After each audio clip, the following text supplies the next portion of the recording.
I think that would be better served as well if Okay. we had a separate sort of correspondence about that. Like it lists, like, so construction, you can see the general occupational classes that are there. Just says helpers and laborers. The helpers and laborers. Right. So, for example, we are a precast company. We build high-rise buildings, low-rise buildings, barns. But part of that is we produce the pieces on site. Right. So when I look at it, it's manufacturing, but for construction. Yeah, so. So we supply to the construction industry. Right. So that's where my questions are. Yeah. I think the category, you want to learn more about what exactly the people would do in those jobs to see if it does fit in that category. Construction trades, helpers, and laborers. They're basically building the precast concrete panels Then it sounds like it could be for a the fit. buildings, for large buildings, and then they ship to site and put them together. Yeah, I mean, it sounds like. And transportation doesn't apply to the in-demand skill stream? Well, we propose to add trucking Yeah. So at this time, there's no. Trucking and personal support and personal support workers. are being considered, or Yeah. being proposed. Well, yeah, so we had it out for, these things are in regulation, and we posted the proposed changes in regulation to allow personal support workers and truckers. Comment period's closed now, so then you gotta go, within government, they gotta go get the final approvals for it. So right, like today, you can't do personal support worker, construction worker, but 2 weeks from now, maybe you will do it.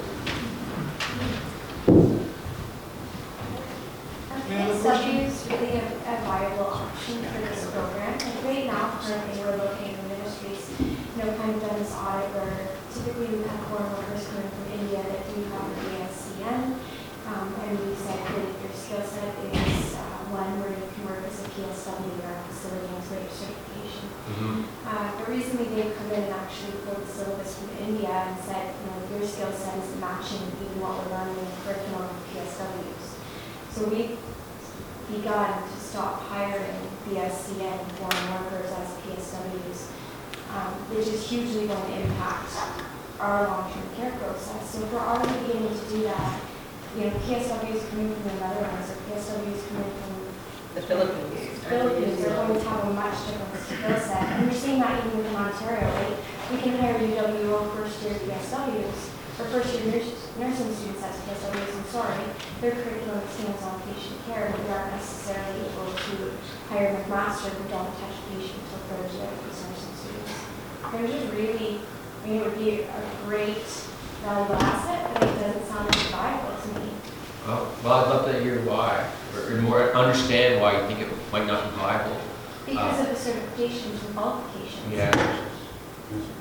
There would have to be some kind of criteria or whatever, because it's just like with welding. You say, okay, some welders, can you weld aluminum? Can you do arc welding or electrical? And then you say, you have to get this kind of certification, and then you have to get a ticket or whatever. They do some kind of testing. What I've seen specifically to healthcare workers is there has been a big push in the educational industry to bring over more international students in those programs so that they have the Canadian education here, and then they can apply for the postgraduate work permit, and then they can get the hands-on experience. So they're coming over as students. They're coming as, ready yes. to make masters day. Yeah, so that's why I'm saying, like, what you might want to consider is partnering with the schools, especially the international student departments within those schools. Contact the international student departments and find out if there's somewhere that matches with what you're looking at. Because, like you're saying, McMaster's students, right, as an example, they can't touch patients till third year.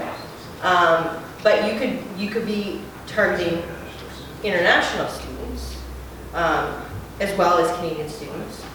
And then once they're done school, they may want to come work for you before they get into nursing, or you know what I mean? Like, I'm sorry, I'm not wording it No, very well. I do, but there's just another kind of caveat to that as well. Or the experiences that I've had is that we've had foreign workers into the home. They're working full-time hours, but unfortunately, just the way of nursing, as you know, we can't hire them full-time. Full-time lines are filled. Like I said, it doesn't mean that we don't have full-time hours. Yeah. We can only offer part-time. So we've actually in the last 18 months had 2 foreign workers that were amazing. They're great, working 10+ shifts bi-weekly for us. But one had to move to PI because they didn't have their, I guess there's specific points for permanent residency, right? Yeah. So I Express tried to go and where They got it saying- at Yeah. Land Landing. So, and that's, there's a few different initiatives. That specifically is the Atlantic Immigration Initiative Program. So under that program, the federal government works with the province, they work with the settlement agency, and they also work with the employer to bring people in and make them permanent residents. They have now expanded that program, and it's called the Northern and Rural Pilot Program. The minister will be announcing, I believe, this week or next week, which communities have been selected, but they have selected communities that will also get this type of program. So they're trying to find better ways to address some of these issues. Some of them are government policy issues or immigration policy issues. Some of them are industry-specific issues. Healthcare industry is one where you're right, full-time is very rare to find, even though they can get full-time hours. They don't actually get a full-time position, which means they're not getting the benefits of full-time. They're not necessarily getting the same status or salary as a full-time employee. But that's something it's not just in healthcare, but it is significant in healthcare. And that's something that, that each industry also has to look at how can they better manage their own talent to keep retaining them. If you wanted to email me, I'd love to just understand more what the issue is. Like, just to add on what you said though, like in Thunder Bay, I was there in February, and they were talking about they need person support workers. There was a company that has 6 long-term care facilities in the area in the Northwest, and so we really need person support workers. Confederation College in Thunder Bay has I think a 1-year person support worker program, and I think that employer was looking to hire, so we can hire all of the graduates from that program, right? So we just heard from a number of sources that person support workers are in need, so we're trying to add that. We're trying to add that to the toolkit. For sure. And I know there's a presentation, I haven't given it personally, but I know it's in my toolbox, that's directed towards healthcare providers and what we can do to help you. I haven't given that presentation yet, so I'm not as familiar with it. But same thing, if you want to reach out to Tim or to myself, we can talk to you and see what your needs are and where maybe we can help guide you. What happens when I need an engineer? I'm sponsoring an engineer, but then when he gets here, he doesn't have his PNG because now he's an engineer coming from overseas. Then how do they cross that hurdle? I think that's sort of a separate issue. I've seen lots of engineers hired here and they're not PNGs.